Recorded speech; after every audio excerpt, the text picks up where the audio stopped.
This is TradeFlow News, bringing you relevant news and insights from around the world. TradeFlow News, enabling trade for SMEs and economies worldwide. These are some of the key topics that we will be looking into in today's program.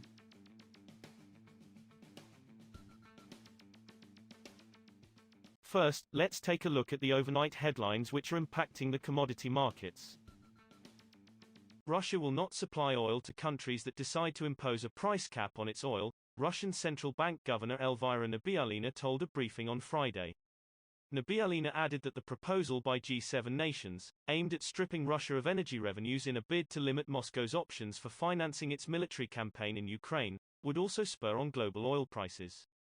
As far as I understand, we won't be supplying oil to those countries which would impose such a cap, and our oil products will be redirected to the countries which are ready to cooperate with us, Nabiullina said. U.S. crude prices settled below $95 a barrel for the first time since April in choppy trading on Friday after the European Union said it would allow Russian state-owned companies to ship oil to third countries under an adjustment of sanctions agreed by member states this week. U.S. West Texas Intermediate crude, WTI, settled $1.65, or 1.7%, lower at $94.70 a barrel, while Brent crude futures fell 66 cents, or 0.6%, to $103.20. WTI closed lower for the third straight week, pummeled over the past two sessions after data showed that U.S. gasoline demand had dropped nearly 8% from a year earlier in the midst of the peak summer driving season, hit by record prices at the pump. Moving on to the top news in the energy sector. Libya's National Oil Corporation, NOC, aims to bring back production to 1.2 million barrels per day, BPD, in 2 weeks, NOC said in a statement early on Saturday. Current oil production is at 860,000 barrels of oil per day, compared with 560,000 barrels of oil per day before resuming production, NOC added. Libya's crude production had resumed at several oil fields, after lifting force majeure on oil exports last week. A blockade of oil output by groups aligned with Eastern Commander Khalifa Haftar had cut off funding to the Tripoli-based Government of National Unity, NU, led by Prime Minister Abdulhamid al-Dibeiba.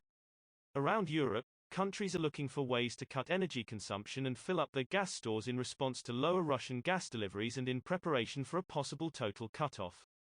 Germany, as one of the countries most heavily dependent on Russian gas, is leading the charge with a nationwide campaign to save gas so that Europe's largest economy has enough to get it through the winter, although energy experts say additional measures are needed to achieve energy security. Augsburg Mayor Eva Weber told Reuters that the city's energy bills this year were expected to be almost double from last year's costs of around €15.9 million. Next, we have the top news in metal markets. Global crude steel production in June fell 5.9% from a year earlier to 158.1 million tons, World Steel Association data showed on Friday. Crude steel output from China, the world's top producer and consumer of the metal, declined 3.3% to 90.7 million tons in June, the data showed.